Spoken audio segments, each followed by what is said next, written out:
The San Diego taxpayers could end up paying a separate tax to fix and maintain our storm drains. It's our top story on the 4. I'm Heather Myers. I'm Carlo Cicchetto. Today, a city committee gave staff the green light to come up with a proposal for the November ballot. CBS 8's Kelly Hessedall joins us live from City Hall with a breakdown of the latest developments here. Kelly. That's right, and to be clear, we're in the very early stages of putting any sort of tax measure on the November ballot for stormwater. Now, the city committee today unanimously approved studying this issue. I spoke to Council President Chanilo Rivera. He's the one that put this measure forward, and here's what he told me. But will also allow us to alleviate some of the burden on our general fund. We are not doing this in a responsible way now, and the measure that we're talking about is a responsible step forward to protect from flooding, to clean our water, and to have healthier neighborhoods overall. And so this measure that could make its way onto the November ballot would provide a source of funding specifically for stormwater, meaning it could not be used for anything else. I'm told it would be a special parcel tax, which is a form of property tax. Now, Council President Elo Rivera's staff basically laid out today why this is needed. There's a $1.6 billion infrastructure deficit, and no amount of cuts will make up for that.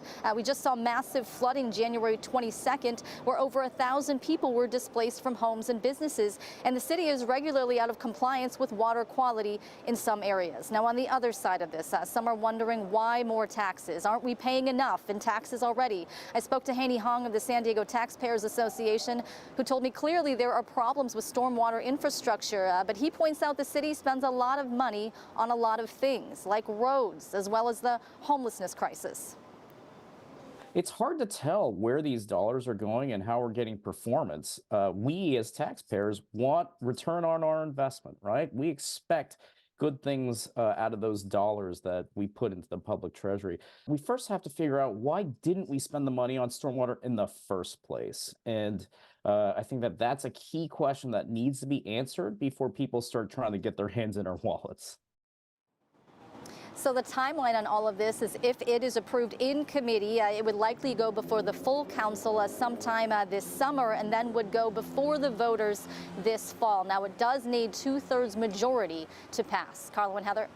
Yeah, Kelly, let me ask you this, though. This is a tough budget year. That's what they said. Last December, the chief operating officer directed 2% cuts to be made across the board to try and balance the budget. Do we know, though, if the stormwater department is going to be impacted by that?